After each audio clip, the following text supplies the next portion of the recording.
بسم اللہ الرحمن الرحیم، السلام علیکم ورحمۃ اللہ وبرکاتہ۔ اللہم صلی علی محمد وعلی محمد، رب اشرح لی صدری ویسر لی امری واحلل عقدۃ من لسانی یفقہوا قولی، آمین۔ خواتین حضرات، آپ دیکھ رہے کتب آن لائن اور میں ہوں بلال کتب، اور آج کا جو موضوع ہے وہ ظاہر ایک مذہبی موضوع بھی ہے، لیکن مذہبی سے زیادہ میرے خیال میں اس کے لیے جو واحد لفظ استعمال نہیں کرنا چاہتا وہ ہے اختلافی۔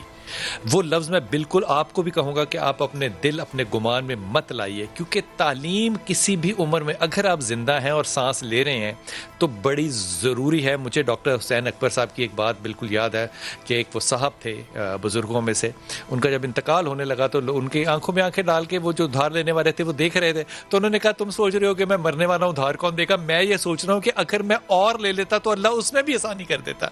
ہمیشہ مثبت بات سوچنا میرے خیال میں ایک عالم ہونے کی یہ بہت بڑی دلیل بھی ہے اور ایک بہت بڑی نشانی بھی ہے۔ اس لیے وہ تمام میرے دوست، میری بہنیں، میرے بھائی جو کہ ممبر کا استعمال کرتے ہیں اور نقص نکال کے ایک ایسا ماحول پیدا کر دیتے ہیں جس سے کہ خاص طور پہ جو نئی نسل ہماری آنے والی ہے وہ دین کو سمجھنے سے ڈرنے کے بعد دوری اختیار کر جاتی ہے، میرے خیال میں اس سے بڑا ظلم نہیں ہو سکتا۔ لیکن اللہ کا شکر ہے ہمارے ملک میں ایسے علماء کرام بے انتہا موجود ہیں جو کہ مثبت رائے ہی نہیں رکھتے صرف، لیکن تعلیم اور تربیت کے لیے وہ طالب علم کے معیار پہ آنے میں بھی دقت محسوس نہیں کرتے، ورنہ بڑے بڑے لوگوں کو بڑی دقت محسوس ہوتی ہے۔ علامہ طاہر اشرفی ہمارے ساتھ ہیں۔ علامہ صاحب بہت شکریہ۔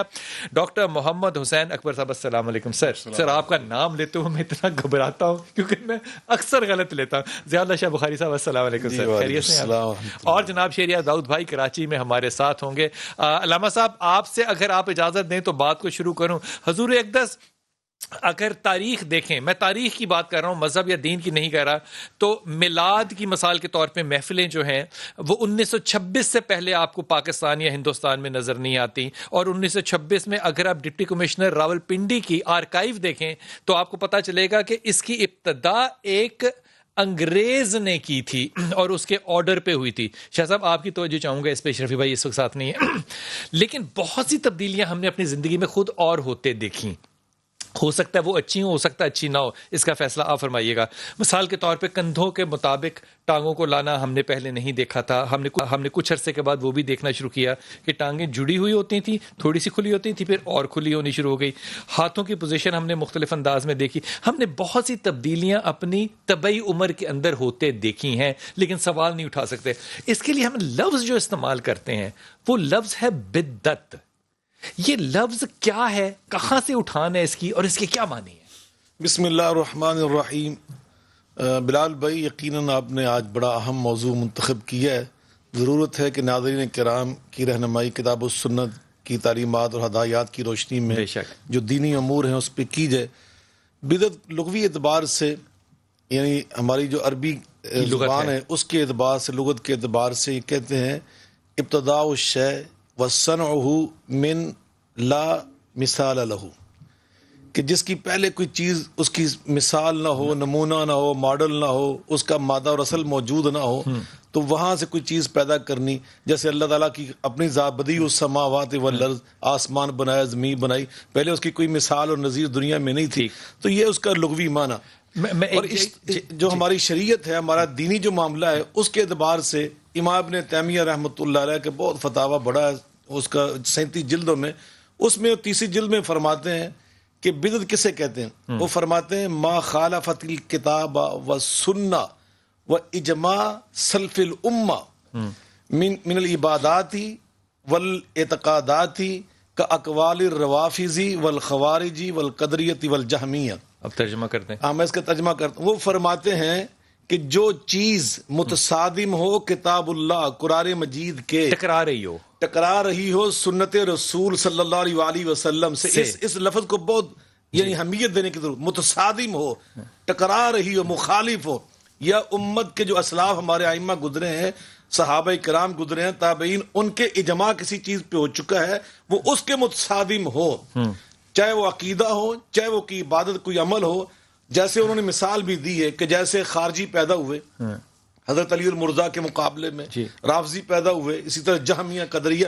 تو وہ فرماتے اس طرح کے جو لوگ تھے ان کی جو عبادات تھی یا ان کے طور طریقے تھے، جیسے انہوں نے زکوٰۃ سے انکار کر دیا کچھ لوگوں نے حضرت ابو صدیق کے دور میں، تو یہ چیزیں تھیں بدعات جو حرام تھیں. حضرت بہت بڑی شخصیت بر صغیر کی نواب صدیق الحسن خان رحمۃ اللہ علیہ، وہ بھی فرماتے کہ ما احدثا، جو چیز دین میں ایسی رائج کی جائے کہ وہ ترفع السنہ، جو سنت کو ختم کر دے اور خود اپنی جگہ بنا لے، بالکل ٹھیک ہوگی بات، وہ حرام ہوتی بدعت. آپ کی بات پہنچ گئی. میں ڈاکٹر صاحب آپ کے پاس ہوں گے. ڈاکٹر صاحب اب مسئلہ یہاں پہ ایک تو تعریف فرما دیجیے کہ آپ کے خیال میں یہ بدعت جو ہے یہ کیا چیز ہوتی ہے. دوسری بات یہ کہ جیسے شاہ صاحب نے فرمایا اکثر جو ہمارے علماء کرام ہیں ان کا تاریخ سے کوئی زیادہ بہت زیادہ گہرا واسطہ نہیں ہوتا، اس لیے دوسرا شخص اٹھتا ہے وہ کہتا ہے کہ تاریخ میں یہ بھی واقعہ موجود ہے، پھر وہ ایک کمزور یا طاقتور زیادہ روایت لے آتا ہے. وہ اختلاف ختم ہوتا نہیں ہے. اگر سنت ایک ہے، قرآن ایک ہے، تو پھر بدعت ایجاد ہونے کا تو سوال ہی نہیں پیدا ہونا چاہیے. اعوذ باللہ من الشیطان الرجیم، بسم اللہ الرحمن الرحیم، الحمدللہ رب العالمین والصلاة والسلام علی سید الانبیاء والمرسلین وعلی آلہ الطیبین الطاہر المعصومین. یقیناً آج کا موضوع بہت حساس ہے اور سیکھنے کے حوالے سے حضرت امام جعفر صادق علیہ الصلاۃ والسلام کا ایک فرمان ہے. ایک شخص آپ کی خدمت میں اس وقت حاضر ہوتا ہے کہ جب اس کی روح جو ہے وہ نکلنے کے قریب تھی. وہ کہتے ہیں کہ فرزند رسول، اس وقت میں یہ محسوس کر رہا ہوں کہ ابھی چند لمحوں میں میری جان جو ہے وہ اللہ کے سپرد ہو جائے گی. ان آخری لمحات زندگی میں مجھے کیا کرنا چاہیے؟ تو آپ نے فرمایا تھا علم حاصل کرو. کیا بات ہے. تو تاکہ یہ چند لمحے بھی جو تم علم حاصل کرو گے تمہاری معرفت خدا میں اضافہ ہوگا، تمہاری معرفت رسول میں اضافہ ہوگا، یقین و ایمان میں اضافہ ہوگا، جو تمہارے لیے آخرت میں فائدہ مند ہوگا. تو تحصیل علم کے حوالے سے تو اتنی تاکید ہے کہ آپ زندگی کے آخری سانس میں بھی طالب علم ہی جائیں دنیا سے تو زیادہ بہتر ہے. جہاں تک بدعت کا موضوع یا بدعت کی تعریف ہے، ہر وہ کام جو قرآن اور سنت سے ہٹ کر ہوگا، جس کا تذکرہ قرآن و سنت پہ موجود ہے، وہ تو قرآن و سنت ہے. لیکن اس سے ہٹ کر کوئی آدمی اپنی طرف سے نئی چیز ایجاد کرتا ہے، آپ کے خیال میں ایسا ہوتا ہے؟ ایسا ہوتا ہے، ہوا ہے، ایسا ہے. تو اس کو، اور نام اس کو دے وہ شریعت کا، نام اس کو دے وہ دین کا، تو وہ کیا ہے؟ وہ بدعت کہلاتا ہے. میں اس میں جملہ شامل کروں، کیا اس میں اس شخص کی نیت کا ہم داخل نہیں کر رہے، نیت کو داخل نہیں کر رہے؟ کیا یہ نہیں ہو سکتا کہ ایک بات کو سمجھنے کے لیے دو لوگ مختلف زاویوں سے دیکھ رہے ہیں؟ نہیں، یہ ایک بحث اور چیز ہے، مباحثہ اور چیز ہے. اس میں آپ کفار کے اقوال بھی لے آتے ہیں، مشرکین کے اقوال بھی لے آتے ہیں، وہ ایک الگ بحث ہے. اس کو آپ اسی زمرے میں نہیں لائیں گے. یہ اس کو ایک نظریہ، ایک عقیدہ، ایک یعنی شریعت کا عنوان دے کے اس کو متعارف کروانا، اس کو بدعت کہتے ہیں. یعنی جو شریعت میں موجود نہیں تھی، اور میں قرآن کا حکم بھی اس میں موجود نہیں ہے، اللہ کے رسول کا قول بھی اس میں موجود نہیں ہے، عمل ہو رسول کا، تو وہ تو سنت، وہ سامنے ہے، سنت ہے. تو بدعت اس کے علاوہ ہوگی، اس کے علاوہ ہوگی، یعنی جس کا قرآن و سنت میں تذکرہ موجود نہیں. دیکھیں ہمارے یہاں تھوڑی سی باتیں کیونکہ محترم بھائی نے بیان کی ہیں، میں سرسری طور پر وضاحت کرنا چاہتا ہوں. لفظ اجماع ذکر ہوا. ہمارے ہاں اجماع بھی وہ سنت ہے کہ جس میں 14 معصومین میں سے کسی معصوم کا قول شامل ہو، وگرنہ ساری دنیا کے علماء کرام اکٹھے ہو جائیں، وہ اجماع ہمارے ہاں حجت نہیں ہے. جی، اس طرح سنت کے حوالے سے رسول اکرم صلی اللہ علیہ وآلہ وسلم جو سنت کی تعریف کرتے اس میں قول معصوم، فعل معصوم، تقریر معصوم. یعنی رسول خدا صلی اللہ علیہ وآلہ وسلم، حضرت فاطمہ زہرا سلام اللہ علیہ، حضرت امیر المومنین علی ابن ابی طالب علیہ السلام سے لے کر امام مہدی علیہ السلام کے اقوال، ان کے افعال، یا ان کے سامنے کوئی کام کرے اور منع نہ فرمائیں یا تائید و تصدیق فرمائیں، وہ سنت کہلاتا ہے. کیونکہ ہم یہ سمجھتے ہیں، میں آپ کی بات کر رہا ہوں، ہم یہ سمجھتے ہیں کہ ان معصومین کی، کیونکہ یہ معصومین ہم کہہ رہے ہیں، ان کا کوئی بھی قول یا فعل جو ہے وہ سنت رسول سے بالا نہیں ہے، اور وہ اسی کی تاثیر میں. اور یہ جو بدعت ہے، یہ بدعت جو آگے اس کی کچھ قسمیں بھی بیان کر دیتے ہیں، وہ بھی صحیح نہیں. اس کی وجہ یہ ہے کہ جو بیان کرنے قسمیں بھی ذکر کی، بدعت حسنہ بھی کہا گیا، بدعت سیئہ بھی کہا گیا. بدعت ہے، اور بدعت کو ضلالت کہا گیا، گمراہی کہا گیا ہے. اس کی وجہ یہ ہے کہ جو بھی کوئی نئی چیز ایجاد کرے گا جو دین میں پہلے موجود نہیں تھی، وہ ظاہر ہے کہ وہ ضلالت، وہ گمراہی، اور بیان کرنے والا غیر معصوم ہے. ٹھیک ہوگی بات. اس حوالے سے چیزیں اشرفی بھائی، آپ نے بھی یہ ساری گفتگو سنی، آپ بدعت کو ڈیفائن کیسے کرتے ہیں؟ یہ کیا چیز ہے جس کو ہم بدعت کہتے ہیں؟ کیونکہ اس پہ عام طور پہ ممبر کی طرف سے خاص طور پہ بڑا رد عمل آتا ہے کہ یہ چیز دین میں شامل نہیں ہے. قرآن اور سنت تک تو بات سمجھ میں آ گئی, اب اگلی بھی کوئی بات ہے کیا؟ بسم اللہ الرحمن الرحیم نحمدہ ونصلی ونسلم علی رسولہ الکریم. بلال بھائی بہت شکریہ آپ کا, اور اس پہ بات کرنے سے پہلے میں ایک پیغام آپ کے ذریعے پوری قوم کو اور جو سن رہے ہیں ان کو دینا چاہتا ہوں کہ خدا را یہ جو کرونا کی وبا ہے اس میں ہر شخص احتیاط کرے. میں اس سے گزرا ہوں بے شک, اور میں یہ کہنا چاہتا ہوں کہ ایک ایسی وبا ہے, یہ ایسا مرض ہے جو صرف انسان کو 14 دن یا 15 دن یا بیماری کے دوران نہیں, یہ اس کے بعد بھی بہت افیکٹ کرتا ہے. تو لہٰذا یہ نہ سمجھے آپ کہ یہ 14 دن کا ہے یا 10 دن کا ہے, یہ تو ایک بڑا طویل جی بالکل اس کے سائیڈ افیکٹ ہے. اور اللہ کا شکر ہے طاہر شریف بھائی, ہم سارا دن لوگوں کو یہ مطلع بھی کر رہے ہیں اور عاجزی سے ان سے درخواست بھی کر رہے ہیں.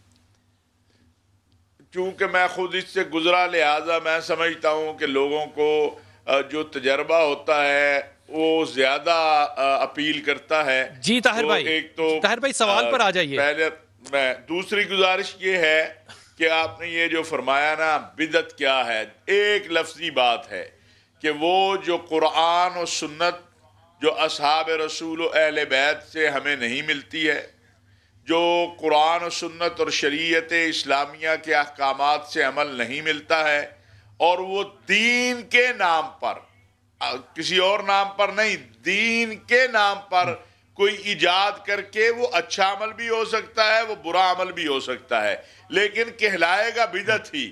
خواہ وہ بدعت سیئہ اسے کہہ لیں, خواہ وہ بدعت حسنہ کہہ لیں, لیکن وہ بدعت یعنی ہی کہ بدعت کہلائے سے گا. مراد یہ ہوئی کہ جس کی روایت آپ کو قرآن سے, سنت سے اور صحابہ کرام سے نہ ملتی ہو, وہ کام ایجاد کرنا, یعنی کہ انوویشن کرنا. میں انوویشن کہہ رہا ہوں, انٹرپریٹیشن نہیں کہہ رہا, انوویشن کہہ رہا ہوں. دین کے وہ نام آپ کہہ رہے ہیں کہ بدعت دین ہے. کے نام پر اس کو بالکل دین کے نام اس پر کی ایک مثال دے دیجئے, اس کی ایک مثال دے دیجئے طاہر بھائی.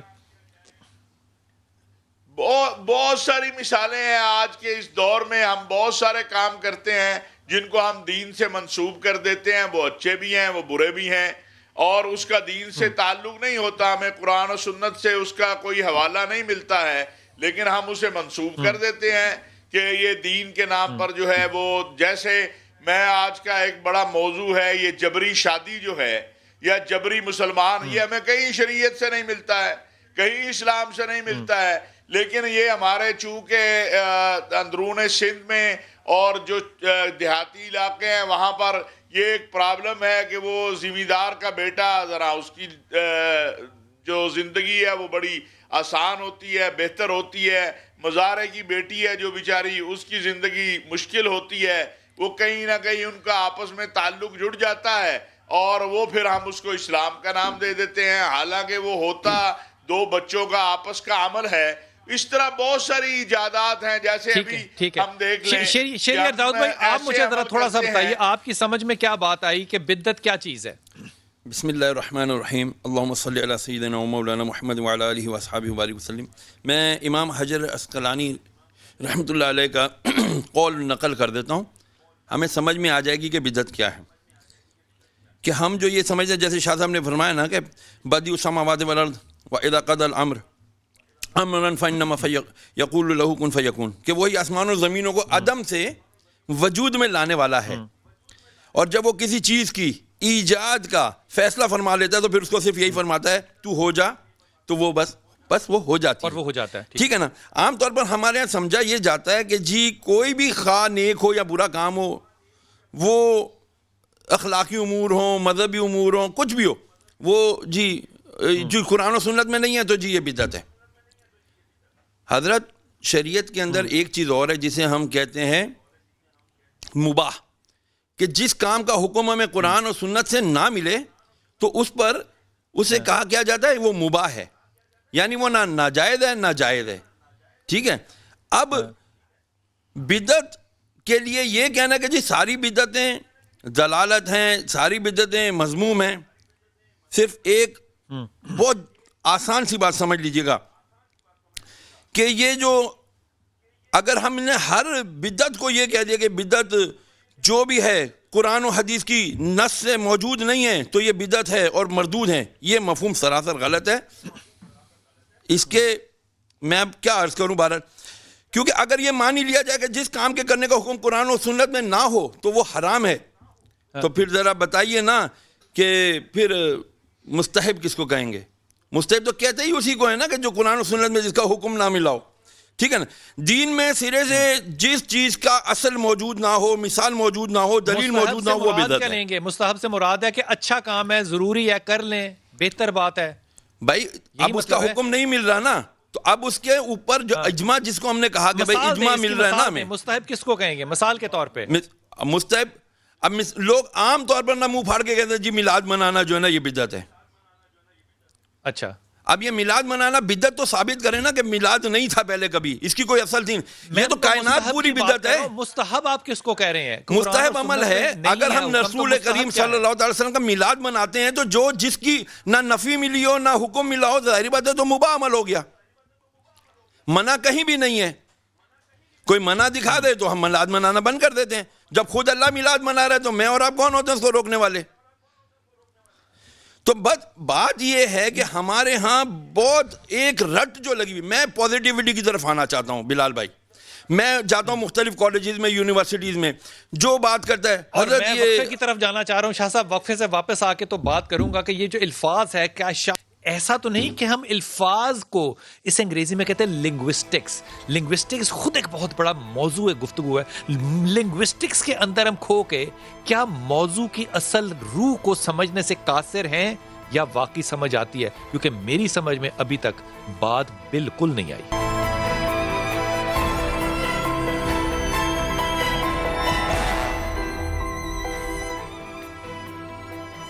بسم اللہ الرحمن الرحیم. میں نے جاتے ہوئے کہا تھا کہ مجھے ابھی تک بات سمجھ میں نہیں آئی. ڈاکٹر صاحب مجھے واقعی بات ابھی تک سمجھ میں نہیں آئی. مثال کے طور پہ اگر میں اس بات کو سچ سمجھتا ہوں، اور میں واقعی اس بات کو سچ سمجھتا ہوں کہ جو قرآن کا حکم ہے وہ ٹھیک ہے، جو اللہ کے رسول کا حکم ہے وہ ٹھیک ہے، جو صحابہ کرام نے کہا وہ ٹھیک ہے، کیونکہ انہوں نے دیکھ کے اور سیکھ کے کہا، اور اس کے درمیان میں اپنا قیاس رکھنا بھی درست ہے، کیونکہ اس پہ رسول پاک صلی اللہ علیہ وسلم نے صحابی کو شاباش دی تھی کہ اس کے مطابق قیاس کرو گے.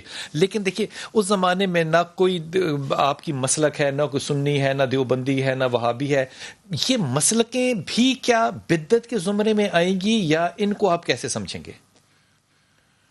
سب سے پہلے تو جو کیونکہ مفہوم بڑا حساس قسم کا ہے تو اس کو سمجھنے کے لیے چند لمحے آپ کے کافی نہیں ہے. آپ نے اس کو شروع تو کر دی ہے. سب سے پہلے تو میں ناظرین کو یہ بتانا چاہتا ہوں کہ ہم جتنے بھی کام کرتے ہیں وہ 5 حالت سے خالی نہیں ہوتے. ٹھیک. یا تو وہ فرض اور واجب ہوگا، یا فرض ہوگا جس کو بجا لانا ہر صورت میں لازمی ہے، چھوڑنے والا گناہ گار ہے. ٹھیک ہے. واجب سے مطلب کہ جو رسول پاک صلی اللہ علیہ وسلم نے عمل بار بار دہرایا کر کے دکھایا. ٹھیک. دوسرا ہے حرام، یعنی کہ فرض اور واجب کو ہم اکٹھا رکھ رہے ہیں، مترادف ہے تقریباً، تاکید تھوڑی سی کمی بیشی کے ساتھ. دوسرا ہے حرام. حرام نہیں ہونا چاہیے. حرام یعنی جس کو ہر صورت میں ترک کرنا واجب ہے، بجا لانے والا گناہ گار ہے، مجرم ہے. ٹھیک ہو گیا. تیسرا حکم ہے سنت یا مستحب. یہ بھی تقریباً مترادف ہے. سنت تو سنت ہو گئی. سنت مستحب کیا ہوا؟ مستحب آپ حکم کہہ لیں، حکم شرعی کہہ لیں، جس کا مطلب یہ کریں تو آپ کو ثواب ہے، نہ کریں تو آپ مجرم نہیں بن رہے. تو اس کا رسول سے کیا تعلق ہے؟ کیونکہ جس کا استنباط حکم جو رسول خدا صلی اللہ علیہ وسلم کے عمل سے ہم تک پہنچا سے ملتا ہے، اس کا مطلب وہ ہے سنت ہی ہے، سنت ہی. لیکن آپ نے اس کو اختیار کرنا لازم نہیں، اپنے لازم نہیں قرار دیا. کر لو تو ثواب ہے. جس سے مثلا مساوقات ہم فرائض یومیہ ہیں، اس کا نوافل بھی ہیں. نماز قضا اور عید حکم ہے کہ فرض پڑھ لو، نوافل قضا ہوتے ہیں تو بچ جاتے ہیں، لیکن اگر فرض ترک کر گو مجرم خدا کے. چوتھا حکم ہے مکروہ، یعنی ترک کرنا جو ہے وہ بہتر ہے. اگر خدا نخواستہ مرتکب ہو جاتے ہیں تو مجرم نہیں ہے. مثال کے طور پر سڑک پہ کھڑے ہو کے کھانا جو ہے یہ مکروہ ہے، کھا لے تو حرام نہیں ہے، مجرم نہیں ہے، لیکن دیکھنے والے کیا کہیں گے؟ پسندیدہ عمل نہیں ہے. جی ہاں. پانچواں حکم ہے مباح. مباح کے معنی ہے کر لو تو کوئی حرج نہیں ہے، نہ کرو تو کوئی حرج نہیں ہے. ٹھیک ہے, یہ تو ہو گیا مباح. اب ایک چیز جو میں واضح کرنا چاہتا ہوں, دو کلیے قاعدے بڑے واضح موجود ہیں. کلو شیء لک حلال حتی تعرف انہ حرام. ایک کلیہ دے دیا کہ ہر چیز تمہارے لیے حلال ہے جب تک تمہیں یقین نہ ہو جائے کہ یہ حرام ہے. وہ یقین کہاں سے لینا ہے؟ انہی احکام خمسہ میں سے لینا ہے. ایک کلو شیء لک طاہر حتی تعرف انہ طاہر, ہر وہ چیز نجس, تو ہر چیز تمہارے لیے پاک ہے یہاں تک کہ تمہیں یقین ہو جائے کہ یہ نجس ہے, یہ پلیت ہے. یہ تو کلیہ قاعدے موجود ہے. یہ اب رہے گا معاملہ آپ کے سوال کا کہ جو کچھ ہمیں ملا ہے اس میں یہ ہے کہ جو قرآن کریم سے ملا ہے دو ٹوک, اس میں کوئی اب ان 5 شرائط میں سے ایک بھی شرط ایسی نہیں ہے جو یہ بتائے کہ کسی کو شیعہ, دیوبندی, بریلوی یا کچھ اور ہونا چاہیے. تو یہ بدعت نہیں ہے. جی یہ بدعت نہیں ہے. نہیں, ایسی بدعت میں کیا آ گئی؟ سوال تو یہ احکام خمسہ شریعت نے قانون دیا ہے, اس کے مطابق زندگی گزارنی ہے, ہر مسلمان کو گزارنی ہے. وہ جس ٹائٹل کے ساتھ گزارے, سب سے پہلے بات تو کہ ہم مسلمان بنے. شیعہ سنی تو بات کی بات ہے. نہیں, بات کی بات نہیں. میں یہ جاننا چاہ رہا ہوں کہ جب رسول پاک صلی اللہ علیہ وسلم کی ان 5 روایتوں میں سے, ان 5 احکامات میں سے یا 5 قوانین میں سے کوئی قانون ہی نہیں ہے, تو پھر ہم یہ جو بن گئے ہیں یہ بدعت ہے یا نہیں ہے؟ یہ قانون موجود ہے, اس سے ہٹ کے جو بنائے گا اور اس کو اسلام کا نام دے گا. یہ چیز ایک اور بھی واضح رکھیے, ہر نئی چیز جو ہے وہ بدعت نہیں کہلائے گی یا حرام نہیں کہلائے گی. وجہ یہ ہے کہ مثال کے طور پر آپ نے یہ پینٹ کوٹ پہنا, اس وقت نہیں تھا. ایک لباس, اس میں کوئی حرمت والی بات نہیں ہے کہ آپ نے یہ, ہاں اگر اس کی شباہت کفار کے ساتھ ہے تو وہاں حدیث آ جاتی ہے, وہاں فرمان آ جاتا ہے کہ یہودیوں اور کافروں کے ساتھ شباہت پیدا نہ کرو کہ دور سے دیکھ کے آدمی یہ سمجھے تو کوئی کافر آ رہا ہے. یہ احکام موجود ہیں. اگر اس عمر میں چیزیں نہیں آتی یا باطل کو تقویت نہیں پہنچتی, حلال ہے. لیکن مثال بہت سی ایجادات ہے, یہ پانی ہم نے ایجاد کر لی, حرام تو نہیں ہے, بدعت تو نہیں ہے. یہ وجہ یہ ہے کہ اس کو اگر میں عین اسلام کو کہ یہ اسلام کا حکم ہے, یہ شریعت کا حکم ہے, یہ حرام ہو جائے گا. اس کو شریعت کا نام دینا, اس کو اسلام کا نام قانون بنا کے آگے بتانا, وہ صرف گناہ کبیرہ نہیں ہے بلکہ اس سے بھی آگے کہ ایک وقت انسان خود گناہ کرتا ہے, ایک وقت اس کو گناہ پورے معاشرے کی تباہی کا باعث بنتا ہے. بدعت جو ہے وہ گناہ ہے کہ جو باقی معاشرے کی مشابہت کے طور پہ, مثال کے طور پہ سکھوں سے ہماری مشابہت کچھ ملتی ہے, ہماری یہودیوں سے ملتی ہے, ہماری آرتھوڈاکس سے ملتی ہے. وہاں ہم اس کو بدعت نہیں کہہ رہے, یہ اس کو حلال حرام کے تقاضے میں نہیں لے کر آ رہے. بدعت کس کو کہتے ہیں یہ فرما دیجئے, اور کون سی ایسی اشیاء ہیں جو آج ہم کر رہے ہیں آپ ان کو بدعت سمجھتے ہیں؟ دیکھیں, جہاں تک مشابہت کا تعلق ہے نا, خود نبی پاک صلی اللہ علیہ وسلم کے پاس رومی آپ کے پاس جبہ لایا گیا تو آپ نے قبول فرمایا, پہنا آپ نے. بے شک وہ رومیوں کے انداز کا بنا ہوا تھا. اس کا معنی شام کی چادر لیا آپ نے. بہت ساری چیزیں ایسی ہیں, اس پہ انشاءاللہ پھر کبھی بات کریں گے. چونکہ بدعت کی بات کر رہے ہیں, نبی پاک صلی اللہ علیہ وسلم نے خطبہ ارشاد فرمایا تھا صحابہ کرام کے ساتھ نے رضوان اللہ علیہم اجمعین. اس میں آپ نے فرمایا کہ وَإِيَّاكُمْ وَمُحْدَثَاتِ الْأُمُورِ فَإِنَّ كُلَّ مُحْدَثَةٍ بِدْعَةٍ وَكُلَّ بِدْعَةٍ ضَلَالَةٍ, کہ نئی چیزوں سے بچنا, یہ ہر نئی جو چیز ہوگی یہ بدعت ہوگی اور ہر بدعت گمراہی ہوگی. یہ جتنے مسالے ہیں یہ نئے نہیں ہیں. جی میں ابھی مرض کر رہا ہوں, ابھی اس پہ میں آ رہا ہوں. اب وہ جو ابھی آپ پوچھنا چاہ رہے ہیں نا وہ کیا ہے؟ نبی پاک صلی اللہ علیہ وسلم نے فرمایا کہ ہر جو نئی چیز ہوگی بدعت ہوگی. اس کی محدثین کرام نے جو حدیث پاک کا علم ہمیں پڑھانے والے ہیں نا, انہوں نے اس کا معنی بیان کیا ہے. امام ابن رجب الحنبلی رحمۃ اللہ علیہ, ایک بہت بڑا نام ہے, جامع العلوم والحکم, ان کی ایک بڑی مایہ ناز کتاب ہے, اس سے یہ عبارتیں نقل کی ہیں. ان المعبود کے اندر بھی, تحفۃ الحافظی کے اندر بھی محدثین نے, وہ فرماتے ہیں ما احدث مما لا اصل فی الشرع, جو حرام بدعت ہے نا وہ ہوتی ہے کہ جس کی بالکل اصل کوئی دلیل, کوئی بیس, بنیاد سرے سے دین میں نہ ہو. اور فرماتے ہیں وَإِن كَانَ لَهُ أَصْلٌ فِي الشَّرْعِ يَدُلُّ عَلَيْهِ فَلَيْسَ بِبِدْعَةٍ وَإِن كَانَ بِدْعَةً لُغَةً. وہ فرماتے ہیں اگر اس کی نئی ہم کام نیا کر رہے ہیں لیکن اس کی کوئی نہ کوئی مثال, کوئی دلیل, تو وہ حلال بدعت ہے. تو وہ کہتے ہیں شرعی طور پر یہ بدعت حرام نہیں ہوگی, اگرچہ لغوی طور پر ہم اس کو بدعت ہی کہہ رہے ہیں. اس کی مثالیں انہوں نے دی, مثالیں سن لیں. جناب عمر فاروق رضی اللہ تعالیٰ عنہ نے نماز تراویح 30 راتیں یا 29 راتیں با جماعت کا جو حکم دیا ہے, یہ انہوں نے مثال دی ہے. نبی پاک صلی اللہ علیہ وسلم کے دور مبارک میں, جناب صدیق اکبر کے دور مبارک میں یہ چیزیں نہیں تھی اس انداز سے. اسی طرح حضرت عثمان غنی نے, یعنی کہ تراویح نہیں تھی, نماز نوافل تھی, عثمان غنی نے نماز جمعہ سے, خطبہ جمعہ سے پہلے ایک اذان ہوتی تھی, انہیں دوسری اذان اس میں شامل کر دی. یہ انہوں نے مثال دی. اولیات عمر جو انہوں نے سارا وہ اولیات عمر جو کی تھی کہ پولیس کا محکمہ بنایا, فوج کی چھونیاں قائم کی, بیت المال باضابطہ بنایا, بہت ایک لمبی فہرست ڈاک خانے کا نظام بنایا, شفا خانے بنائے. تو یہ سارے وہ کہتے ہیں یہ وہ چیزیں ہیں اگرچہ نبی پاک کے دور مبارک میں اس انداز سے نہیں تھی, لیکن نبی پاک لیکن ان کا مذہب سے کوئی تعلک بھی تو نہیں ہے نا, یہ تو سیکولر چیزیں ہیں. پولیس کی ڈپارٹمنٹ سیکولر, اس کا مذہب سے کیا سے تعلق ہے؟ اس کا مذہب سے یہ تعلق ہے کہ اللہ کی مخلوق کی حفاظت کرنا, جیسے ابھی ڈاکٹر صاحب فرمایا مسلمان بھی کہ کر رہے ہیں ضروریات جو خمسہ ہوتی ہے نا, کسی انسان کی جان کا تحفظ کرنا, اس کے مال کا تحفظ کرنا, اس کی عزت آبرو کا تحفظ کرنا, اس کے دین اور اس کے مذہب, اس کے اعتقادات کو اس کی آزادی دینا, یہ ساری جو ضروریات دین اس کا تحفظ کرنا. میں آپ کے جملے کو یہ جملہ کر دوں تو کیا وہ درست ہوگا کہ جس طرح حضرت عمر خطاب نے یہ سارے ادارے قائم کیے, اسی طرح اسی بات کو ہم نے دلیل بناتے ہوئے مسالک قائم کر لیے؟ مسالک کی بات جو آپ پوچھ رہے تھے نا, اس کی بات سن لیں. وہ یہ نہیں ہے کہ یہ بدعت اس لیے نہیں ہے کہ قرآن پاک میں اللہ فرماتے ہیں کہ جب جمعہ کی نماز ختم ہو جائے فانتشروا فی الارض, تو پھر زمین میں پھیل جاؤ. اب زمین میں پھیل جاؤ, اس کے دو معنی ہو سکتے ہیں. ایک بندہ فوراً کہتا نکلنا چاہیے, ایک کہتا ہے گھنٹہ دو گھنٹے فہم کے مطابق دونوں شخص ٹھیک ہو سکتے ہیں اپنے اپنے فہم کے تحت. بالکل ہو سکتے ہیں. فہم جو ہے نا یہ اسی لیے فرمایا اذا اجتہد مجتہد فاصاب فلو اجران وان اخطا فلو اجر واحد. اگر میری امت کا مجتہد اجتہاد کرے اور اس کا صحیح اجتہاد ہوگا 2 اجر پائے گا, اگر غلطی بھی کر رہا ہے, اب دوسرا مجتہد غلطی کر رہا ہے اس کو بھی ایک اجر ملے گا. مطلب تو یہ ہوا شاہ صاحب کہ کوئی بھی شخص جو ہے وہ اپنی پوری ایمانداری کے ساتھ اگر کوئی فیصلہ کرتا ہے تو ہم اس کے اوپر بدعت کا فتویٰ نہیں لگا سکتے اگر وہ غلط بھی ہو. نہیں سنیے, اگر وہ ایمانداری سے کر رہا ہے, اگر اس کا عمل مزاحتاً لتشریع اللہ کی شریعت کے متصادم, مثال کے طور پر نمازیں 5 ہیں, وہ کہتا ہے 6 نمازیں پڑھنی چاہیے, اب اس کی نیت کیا کرے گی؟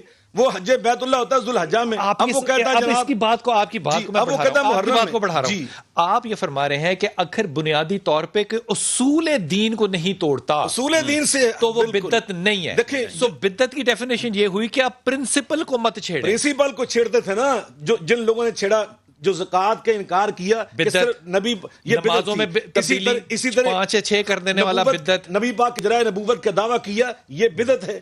اسی طرح توجہ فرمائیے, خوارج کا جو فتنہ تھا حیدر مرتضیٰ کے خلاف, یہ بدعت تھا. تو یہ سارے ہمارے محدثین کرام نے یہ چیزیں واضح کر کے یہ بدعت ہے. میں وقفے پہ جاؤں گا, واپس آ کے آپ سے بات کروں گا اور اس بات کو سامنے رکھوں گا کہ یہ جو ہم خوارج کی بات کرتے ہیں, یہاں تک بھی مسلمانوں نے اپنی قیاس آرائی کی ہے کہ کہا کہ مخلوق تو ہم ہیں لیکن قرآن بھی اللہ کی مخلوق ہے. اس پہ مسلمانوں نے فتنے کے دور دیکھے ہیں.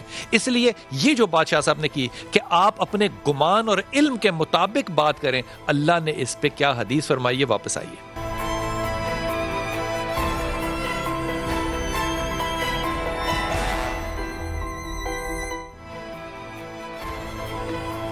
بسم اللہ الرحمن الرحیم. شاہ صاحب نے, بخاری صاحب نے بڑی اچھی بات کر دی, سارے دوستوں نے اچھی باتیں کی ہیں. مجھے جو بات سمجھ میں آئی ہے نا شاہ صاحب, وہ یہ ہے کہ اصول کو نہ توڑا جائے. مثال کے طور پہ طاہر بھائی آپ کی طرف توجہ کر رہا ہوں, اصول تو طاہر بھائی کبھی بھی پیچھے نے, ہم نے اپنی پوری زندگی میں کسی کو نہیں دیکھا کہ کوئی کہتا ہو کہ 4 نمازیں فرض ہیں. ہم نے نہیں دیکھا کسی کو کہتے ہو کہ حج نہیں کرنا چاہیے یا زکوٰۃ نہیں دینی چاہیے. وہ دور گزر گئے. جب اصولوں کے اوپر کوئی جھگڑا ہی نہیں ہے تو پھر یہ ایک دوسرے کے اوپر بدعت کا الزام لگانا جو ہے یہ کہاں سے پیدا ہو گیا اور ہمارے کلچر میں کیسے آ گیا؟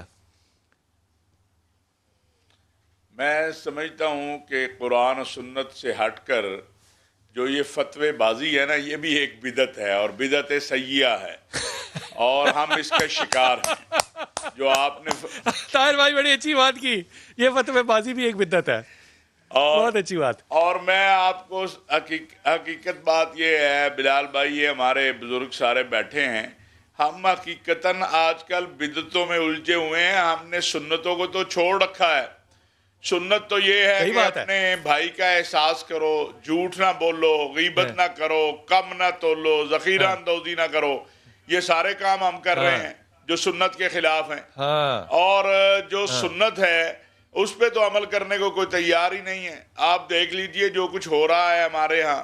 تو یہ جو ہمارے اوپر اس وقت ذلت اور کیا اس کو نام دیں جو مسلط ہے, وہ اسی لیے ہے کہ ہم نے سنت کو چھوڑ کر بدعت کو سنت کا نام دے دیا. اور ہمارے جہاں اصل کیا ہے, میں آپ کو اگر جٹکی زبان میں اس کا ترجمہ کروں, بدعت کیا ہے. بدعت یہ ہے کہ اپنے مفادات کے لیے اپنی سوچ اور سمجھ کو مسلط کرنے کے لیے اس چیز کو قرآن و سنت سے منسوب کر دو, دین سے منسوب کر دو, جو آپ کا دل چاہ رہا ہے, جو آپ کی خواہش ہے, جو آپ کا جو ہے اچھی بات کی, کیا اچھی بات کی, من چاہ رہا ہے, یہ اچھی بات کی آپ نے طاہر بھائی. بحث ختم. اپنے مفادات کے لیے اس بات کو دین کے نام پہ سنت کے طور پہ استعمال کرنا, بہت اچھی بات. یہ مسئلہ ہے. اب آپ نے یہ جو کہا کہ یہ جو مکاتب فکر ہیں, تو یہ مکاتب فکر جو ہیں یہ علمی بنیاد پر دیوبند ایک ادارہ ہے, اس کے ماننے والے دیوبندی کہلاتے ہیں. بریلوی ایک ادارہ ہے, بریلی شریف میں اس کے ماننے والے اس کے بریلوی کہلاتے ہیں. یہ معاملہ ہے. اس میں دیکھیں امام اعظم ابو حنیفہ رحمۃ اللہ علیہ سے بڑا مولوی تو آج کوئی نہیں ہے. اگر وہ کہتے ہیں کہ میری بات قرآن و سنت سے ٹکرائے تو دیوار پہ مار دو, تو آج کا کون سا مولوی ہے جی؟ آج کے مولوی کی کیا حیثیت ہے؟ آج کا مولوی یا کوئی شیخ یا کوئی بہت بڑا طاہر بھائی ایک جلدی سے مجھے جملہ بتا دیجئے, کیا عقیدت کرنا جو ہے, عقیدت محبت کرنا جو ہے, یہ بدعت ہے یا محبت کی جا سکتی؟ کیونکہ مجھے تو وہ صحابی نہیں ملتے جو کہ رسول پاک کا وضو کا پانی بھی زمین پہ نہیں گرنے دیتے. رسول اللہ, بات یہ ہے بلال بھائی, لقد کان لکم فی رسول اللہ اسوۃ حسنہ. رسول اللہ صلی اللہ علیہ وسلم کی زندگی نمونہ ہے. ہر چیز جو میرے آقا علیہ الصلوۃ والسلام سے ملے اس کے مطابق زندگی گزارنا, یہ جو ہے یہ ہماری ذمہ داری ہے. نہ اس سے آگے نہ اس سے پیچھے. اگر کوئی ایک آدمی کہے کہ میں درود شریف تو پڑھوں گا سارا دن لیکن 5 نمازیں نہیں پڑھتا, تو مجھے آپ بتائیے کوئی اسے مان لے گا؟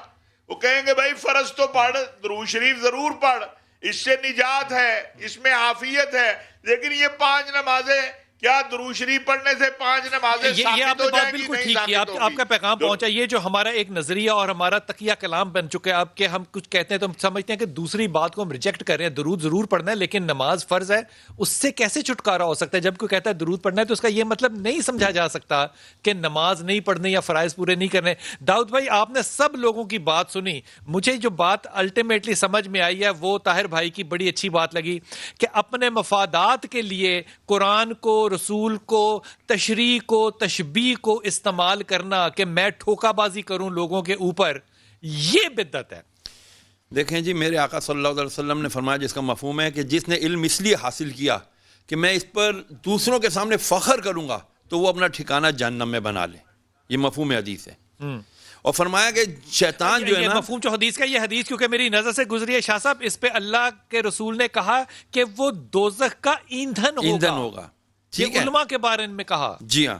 تو اب ہم بدعت کو مطلقاً صرف مختصر کر کے ختم کرتا ہوں کہ میرے آقا, صحیح مسلم شریف کی حدیث, میرے آقا نے فرمایا جس نے دین میں کوئی نیا کام شروع کیا جس سے دین میں بہتری پیدا ہوئی تو اس کو بھی اجر ملے گا, اور جو پیچھے لوگ عمل کرتے رہیں گے اس کو بھی اجر ملے گا, اور ان کے اجر میں کمی نہیں ہوگی. جس نے برا کام شروع کیا دین میں اور اس کو بھی گناہ ملے گا, اور جن لوگوں نے اس کے پیچھے عمل کیا ان لوگوں کو بھی گناہ ملے گا, ان کے گناہ میں کمی نہیں ہوگی.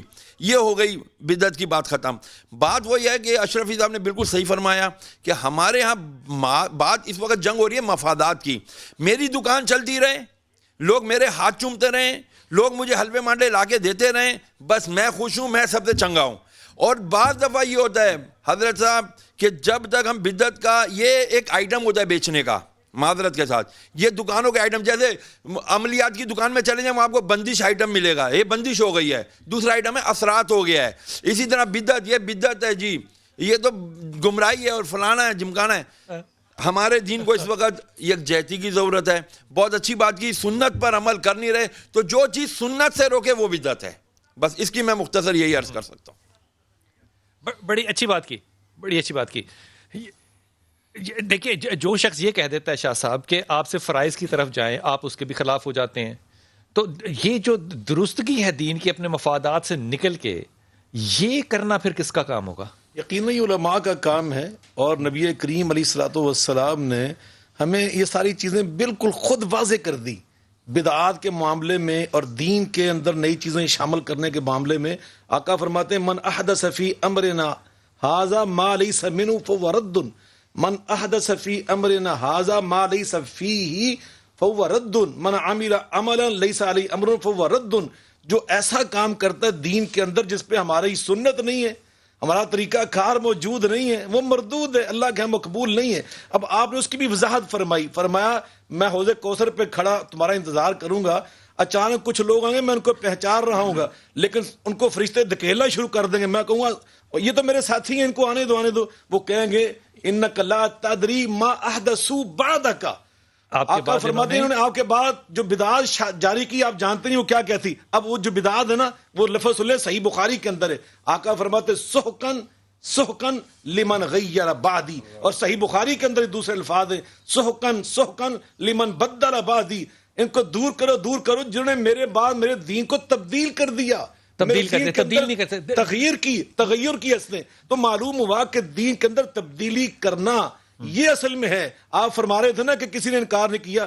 جناب دنیا میں ایسے لوگ موجود تھے، صلات کا ترجمہ ہی اور کر دیا، قربانی کا مفہوم ہی اور پیش کر دیا، حج بیت اللہ کی اہمیت فرضیت کو گھٹا دیا. یہ پاکستان کے اندر ہوا ہے، آپ کیسے کہہ سکتے ہیں؟ پھر حج بیت اللہ کے لیے بیت اللہ کہیں اور جا کے بنا دیا ایک مصنوعی. یہ بدعات ہیں جس سے نبی پاک منع فرما رہے ہیں، اس دور میں فرمایا. اور آقا نے فرمایا جس حدیث میں فرمایا نا کہ بدعات سے بچنا، اس حدیث کا جو پہلا حصہ نا اس میں آپ فرماتے ہیں تم میں سے جو لوگ میرے بعد زندہ رہیں گے نا فَسَيَرَا اخْتِلَافًا كَثِيرًا، وہ بہت اختلافات دیکھیں گے.